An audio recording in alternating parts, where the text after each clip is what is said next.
ఒక అడవిలో మాండివుడనే బ్రాహ్మణ మహర్షి ఒక చెట్టు కింద తలకిందులుగా తపస్సు చేస్తూ జీవిస్తూ ఉండేవాడు. అతను ఇలాగా ఎన్నో సంవత్సరాల నుంచి ఉన్నాడు. ఒకరోజు దొంగిలించిన సొమ్ముతో కొంతమంది దొంగలు ఆ ప్రాంతంలో వెళుతూ ఆయన కుటీరంలో ఆ సొమ్మును ఉంచి పారిపోతారు. ఆ వెంటనే వచ్చిన రాజుభటులు ఆ దొంగల్ని పట్టుకొని, అలాగే ఈ మహర్షిని కూడా దొంగ అనుకొని అతను కూడా రాజు దగ్గరికి తీసుకుని వెళ్తారు. రాజు విచారణ ఏమీ చేయకుండా ఆయనకి శిక్ష విధిస్తాడు.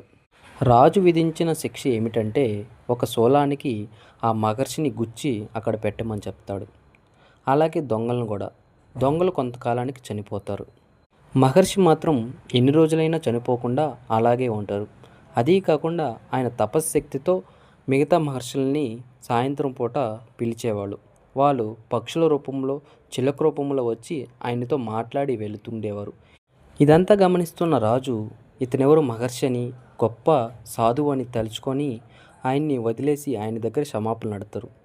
ఆ తర్వాత ఆ మహర్షి యమధర్మరాజు దగ్గరికి నేరుగా వెళ్ళి, నేను తెలిసినప్పటి నుంచి నేను ఎటువంటి పాపం చేయలేదు, కానీ ఎందుకు మీరు నాకు ఇలాంటి శిక్ష విధించారని అడిగితే, ఆయన నువ్వు తెలియనప్పటి నుంచి ఏమి చేయలేదు, కానీ తెలియకముందు నువ్వు చిన్నప్పుడు తూనీగలను పట్టి వాటిని సూదితో గుచ్చి గుచ్చి చంపేవాడివి అని చెప్తాడు. ఈ కథ సారాంశం ఏమిటంటే,